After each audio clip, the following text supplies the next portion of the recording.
O capítulo 14 do livro de Atos dos Apóstolos nos traz uma bela reflexão, especialmente por tudo aquilo que o apóstolo Paulo, ao lado de Barnabé e mais alguns discípulos, viveram ali naquelas cidades a qual o Espírito Santo os enviou.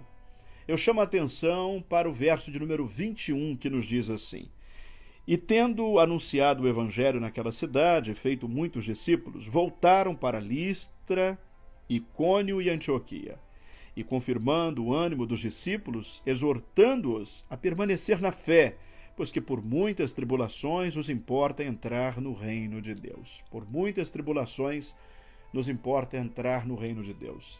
O que vem anteriormente a este versículo é uma situação de grande tristeza, de grande flagelo do ponto de vista humano.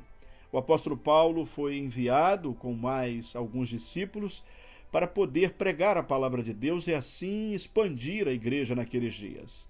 O que ele enfrenta a partir daquele exato momento são grandes oposições, oposições que ele tinha conhecimento e que eram importantes, inclusive, dado a necessidade da expansão da igreja, principalmente entre os gentios. Mas as grandes dificuldades que ele enfrentou estavam relacionadas também aos judeus. E foram exatamente os judeus, diz a palavra, os judeus que não queriam compromisso com a palavra, ou queriam compromisso com o evangelho, queriam compromisso com o tempo da graça, os que se levantaram e fizeram grandes oposições. Inclusive oposições frente aos gentios que se convertiam nestas cidades, a ponto de dividir cidades inteiras contrário aos discípulos. A palavra do Senhor diz que na cidade de Antioquia, Paulo e Barnabé viveram uma experiência muito significativa para nós entendermos o potencial da revelação da palavra de Deus. O culto que acontecia dentro de uma sinagoga na cidade de Antioquia era um culto onde apenas cumpria-se um rito, uma liturgia da lei. Um sábado era os salmos, no outro sábado a leitura dos profetas. Falava-se de tudo aquilo que era apenas o tempo da lei. Não se levava em consideração que aquele momento já era o momento da graça e que aqueles a qual eles haviam rejeitado, que era o Messias, era de fato um novo tempo para as almas que ali frequentavam. Paulo, então, ao ser dado a oportunidade para manifestar-se, ao pregar ali junto com Barnabé, trouxe uma mensagem tão extraordinária e tão maravilhosa que fez com que, no sábado seguinte, a cidade inteira praticamente desejasse estar ali naquela sinagoga para ouvir o que mais uma vez aqueles homens tinham a dizer. Ora, o que eles tinham a dizer não havia novidade alguma do ponto de vista da lei. Eles não estavam negando a lei, porque Jesus não negou a lei.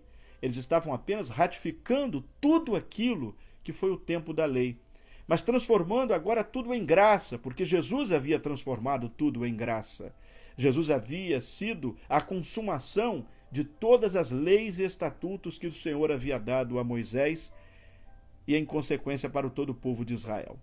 Agora, portanto, a autoridade do Espírito Santo que estava sobre eles e a graça maravilhosa de Jesus era o suficiente para atingir a alma e o coração de todos aqueles que ouviam, o que levava muitos a crerem e se converterem a Cristo Jesus. Mas passar por tudo isso, alcançar essa grande vitória, era necessário também passar por tribulações. Era necessário enfrentar oposições, era necessário passar por situações que muitas das vezes nós nem conseguimos imaginar, de tão difícil que foi. Um exemplo foi o apedrejamento que Paulo sofreu. E diz a palavra que na cidade de Listra ele chegou a ser jogado para fora da cidade, pensando aqueles que o apedrejaram que ele já estava sem vida, já estava morto. Mas os discípulos o cercaram ali e ele novamente levanta-se. Pensamos nós aqui numa inferência que ele deveria estar muito ferido, muito machucado. Porque todas as vezes que nós lembramos de apedrejamento na Bíblia, vamos logo nos recordar daquilo que fizeram com Estevão. Os apedrejamentos não eram pedras pequenas. Tinham o objetivo de tirar literalmente a vida, até porque no culto da lei, o apedrejamento era uma maneira de atingir um pecador, como o caso de uma mulher adúltera.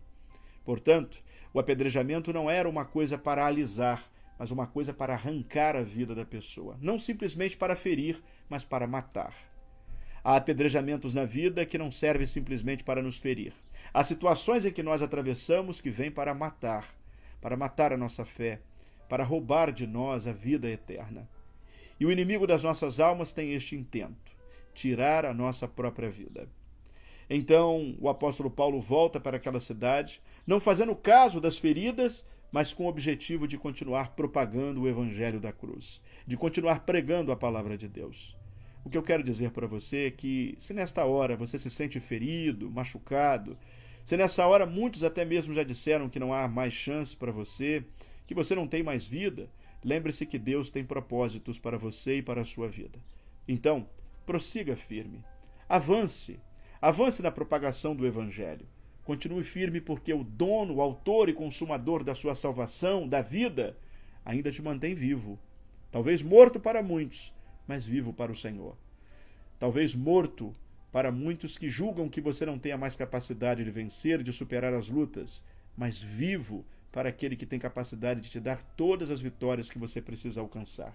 Então prossiga. Prossiga firme. Não desista. Não desanime.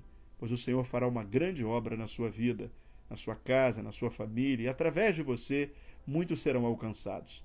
Há muitos que precisam conhecer o amor do Senhor, e conhecerão através da sua resiliência, da maneira como você acredita no Senhor, crê que Ele é poderoso, para continuar te fazendo um instrumento nas mãos dele. Então, portanto, você, meu irmão, você, minha irmã, não desista do seu filho que se desviou, não desista do seu casamento, não desista dos seus sonhos, daquilo que você tem colocado diante de Deus. Seja feliz com Jesus. Saiba que a expressão do apóstolo Paulo, em dizer isso no verso 21, não era uma expressão da carne, mas era uma expressão da alma, do coração, de uma alma remida e de um coração grato, porque sabia em quem estava crendo. Não tinha sombra de variação na sua fé. Que não haja sombra de variação também na sua fé e que você possa prosseguir para a glória do Senhor. E que Deus, assim, abençoe a sua vida poderosamente.